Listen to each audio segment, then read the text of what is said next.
All right, guys. Hope you're doing well. Hopefully you can hear me good.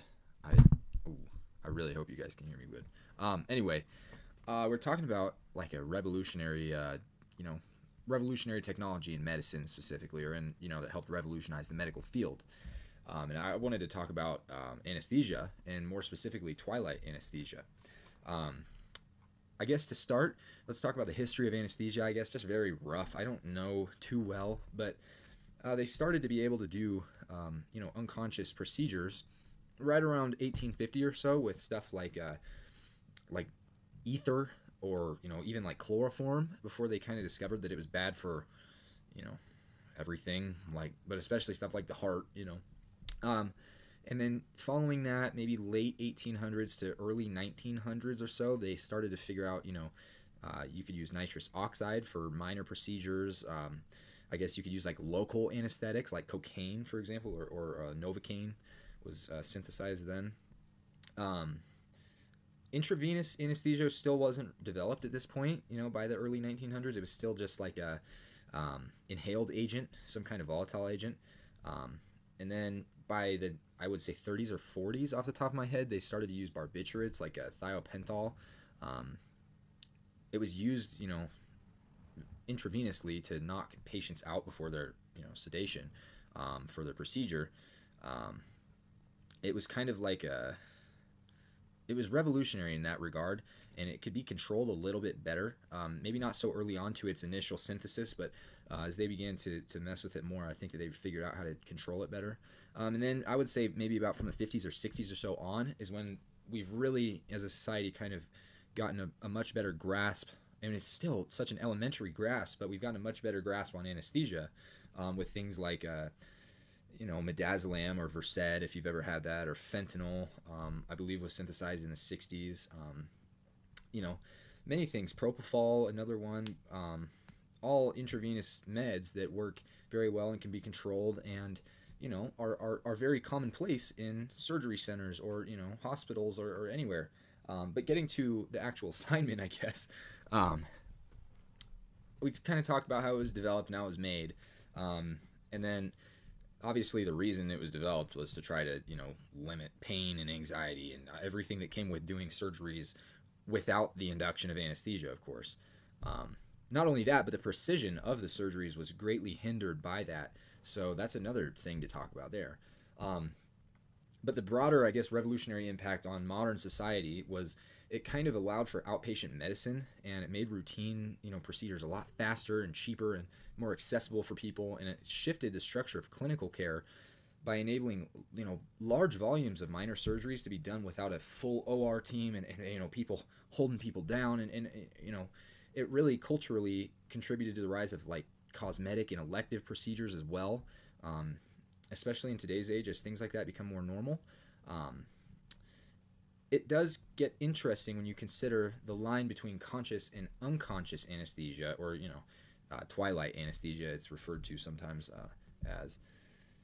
And this is where I kind of see ethical things arise. Obviously, it helps. Anesthesia was great, and it helps reduce the need for a million things. But general anesthesia specifically was kind of taking the back seat to twilight anesthesia for minor procedures, i.e., I don't know, a carpal tunnel surgery or something along those lines, where it's not a super invasive surgery, nor does it take too long. Um, a lot of those are dominated by some sort of twilight anesthesia, or some are just purely on a nerve block, even with something like a lidocaine or novocaine, or something along, something that ends in a cane, for example. Um, but there are some ethical problems created, and I don't know too much, but it does interest me, that a lot of patients under conscious sedation have PTSD like symptoms arise post procedurally. Um, this, I guess, is greater in those who were conscious, not just conscious, but the brain is functioning enough to allow for them to understand what's going on, but not be able to move, like they're under a paralytic agent of some sort. Um, and unfortunately, it gets dismissed or ignored by some medical professionals, under the assumption that patients just won't remember it. That's, it's fairly commonplace to think that, and a lot of times that's what happens, and we don't really see that same type of PTSD or any kind of mental troubles following the procedure in those cases, at least as far as I know, which I concede is very, very little.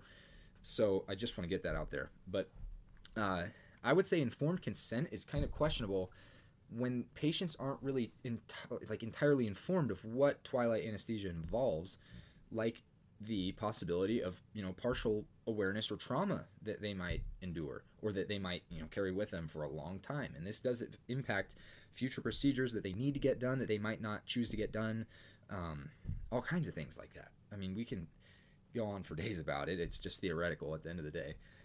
So I hope you get my point. But the psychological impact of these procedures is rarely followed up or studied. And I do think that there is a realm of unacknowledged harm in this system, which is mainly focused on physical outcomes, of course. I mean, at the end of the day, it's about a physical issue that needs to be fixed, or some kind of physical thing that needs to be obviously fixed surgically. And the whole point of anesthesia is just to limit the pain and discomfort that comes along with that.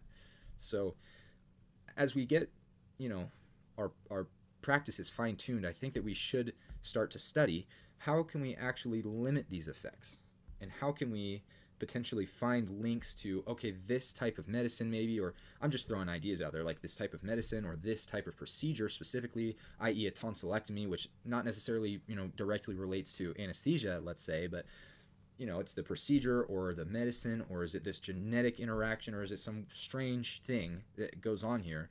I really do think that it warrants hefty scientific research, because we're talking about potentially causing our citizens to, over time, become afraid of surgery or opt for not getting procedures done that would most certainly benefit them, and therefore decrease the burden on the American healthcare system, or even just like as a on an individual level, would help them feel better. But they can't get over the threshold of, okay, I know I might experience some pain or discomfort, or God forbid, I'm awake on the table and I can't move. I think that it warrants being addressed, especially now that we have a greater understanding, and that it seems like our understanding is only going to get better and better. So, and I want to drive home the point that I do not really know what I'm talking about, and I don't think that it should be taken too seriously. It's just kind of my personal experience as a 21-year-old. I'm 21. I don't have tons of experience. This is just very, very basic anecdotal stuff that I'd like to talk about. That I talked about, excuse me. Anyway, I hope I didn't take too long. Thank you.